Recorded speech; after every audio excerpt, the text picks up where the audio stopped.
We're on site at Hollis Elementary School with Principal Jack Mormon. How are you doing? Doing great, doing great. And we are almost in the Groundhog season. Well, it's not really a season, it's just a day. Yep.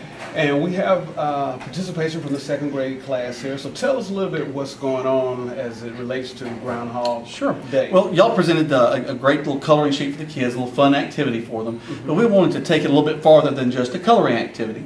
So what we've done is we've had the kids, as they're getting ready to make their coloring, predict. Are we going to have an early spring, or are we going to have 2 more weeks of winter? And they've actually, in different classrooms, some have actually put it on the board and inferred based on how many kids, what the kids really want.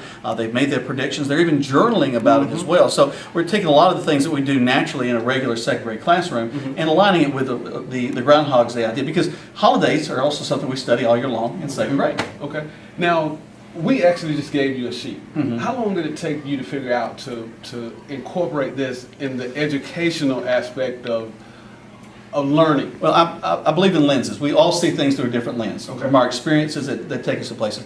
I'm an elementary school principal. Been here at Hollis for 10 years, and so I tend to look at things through the lens of what we would do in a classroom. And so anytime something is presented to us, we automatically begin to think and throw out ideas of how we can integrate the standards that we have, the Georgia Standards of Excellence, how we can integrate that into what we're doing in the classroom. And so with our discussions and then some discussions with the teachers, that all just came together very naturally. Wow.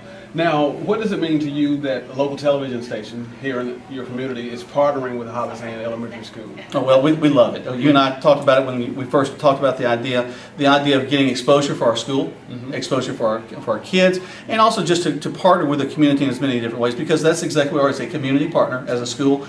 We are entrusted with the most precious and valuable thing in this community, and that's the children, and we need to make sure that we're connected with the community in as many ways as we can. Okay. Now, give us your prediction on what do you think would take place on Groundhog. Do you think he'll see a shadow, or he will not see a shadow? If it's think, I don't know, but what I want is spring. I'm ready for it. Though this hasn't been super cold, it's been wet. Oh my goodness, it's been so wet. But I'd love to see spring roll on in, let these kids get outside, because that's the other thing that the weather's done, is kept our kids inside a little bit more than what we wanted to. So we wanted to get on outside and enjoy that great weather. Okay. Well, Jack Mormon, we appreciate you taking the time out to talk with us. Being a principal, I can't even fathom what that is like. But they love you here, and I know they appreciate you being their principal. Well, thank you. I appreciate you and your station. Of course, you and I have known each other for a while, but it's great to get us all together for this event. Okay, well, thank you so much for your time. All right, thank y'all. All right.